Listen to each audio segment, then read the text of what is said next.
بسم اللہ الرحمن الرحیم قال نبی صلی اللہ علیہ وآلہ وسلم لو انا فاطمۃ بنت محمد سرقت لقطعت یداہا صدق اللہ العظیم وصدق رسولہ النبی الکریم صلی اللہ علیہ وآلہ وسلم۔ جب پاک پیغمبر صلی اللہ علیہ وآلہ وسلم کے پاس کچھ لوگ آئے جس لڑکی نے چوری کی تھی اس کی سفارش کرنے کے لیے کہ یا رسول اللہ اس کو معاف کی جائے،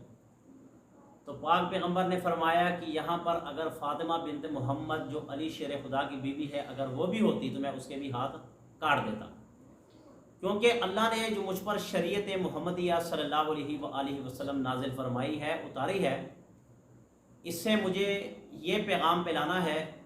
کہ ہم اپنے ہو یا بیگانے ہو ان میں ہم نے انصاف ہی انصاف کرنا ہے۔ بات دراصل یہ ہے کہ کچھ ماہ قبل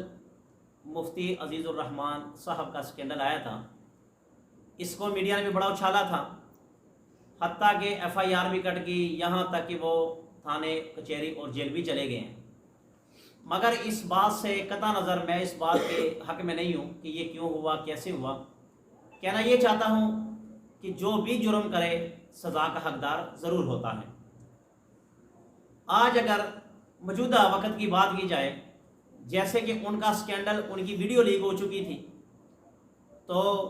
میڈیا بھی حرکت میں آگئی تھی، دیگر ادارے بھی حرکت میں آگے تھے اور ان پر ایف آئی آر بھی کٹی گئی،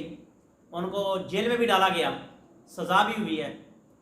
مگر یہی سکینڈل ابھی سابق گورنر سندھ محمد زبیر صاحب کا سکینڈل آیا۔ کیا ہم کہنا یہ چاہتے ہیں کہ ان پر تو ایف آئی آر بھی کٹی گئی، ان کو ہتھ کڑی بھی لگائی گئی، ان کو جیل میں بھی ڈالا گیا، مگر ابھی تک محمد زبیر پر ایف آئی آر نہیں کٹی، نہ ہی وہ گرفتار ہوا ہے، نہ اس کو سزا دی گئی ہے۔ آخر یہ دوہرا قانون کیوں چل رہا ہے؟ آخر یہ کیوں ایسا ہو رہا ہے کہ جو مسجد کا امام ہو، مدرسے کا استاد ہو، اگر اس کی کوئی ویڈیو سکینڈل وائرل ہو جائے تو اس کو پکڑ لیا جاتا ہے، اس کو گھیر لیا جاتا ہے، اس کو ذلیل کیا جاتا ہے، اور اگر اسی طرح دیگر لوگوں کے ویڈیو وائرل ہو جائے ان کو پکڑا نہیں جاتا۔ یاد رکھنا نبی کریم صلی اللہ علیہ وآلہ وسلم نے فرمایا کہ آج سے پہلے جو قومیں تھیں وہ اس لیے تباہ ہوئی، ان کی تباہی کے سبب اس لیے بنی تھی کہ اللہ کے نبی نے فرمایا تھا کہ ان کے جو چھوٹے چھوٹے لوگ تھے جب وہ جرم کرتے تھے تو ان کو سزا دیا کرتے تھے، اور جو بڑے بڑے لوگ تھے ان کو معاف کر دیا کرتے تھے۔ بعین ہی اسی طرح اس کیس میں بھی ایسے ہوا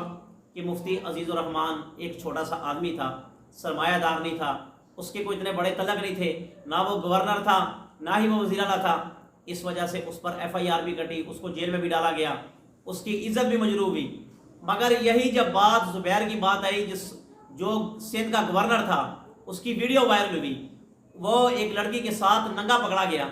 مگر ابھی تک اس پر کوئی بات تک نہیں چلی، یہاں تک کہ میڈیا کا کوئی چھوٹے سے چھوٹا چینل، بڑے سے بڑے چینل نے خبر نہیں چلائی اور نہ ہی اس بات کو ہوا دی۔ کہنا یہ چاہتا ہوں کہ جو سزا کرے، جو جرم کرے سزا ضرور ملنی چاہیے، جو بھی جرم کرے چاہے اپنے ہو چاہے بیگانے ہو۔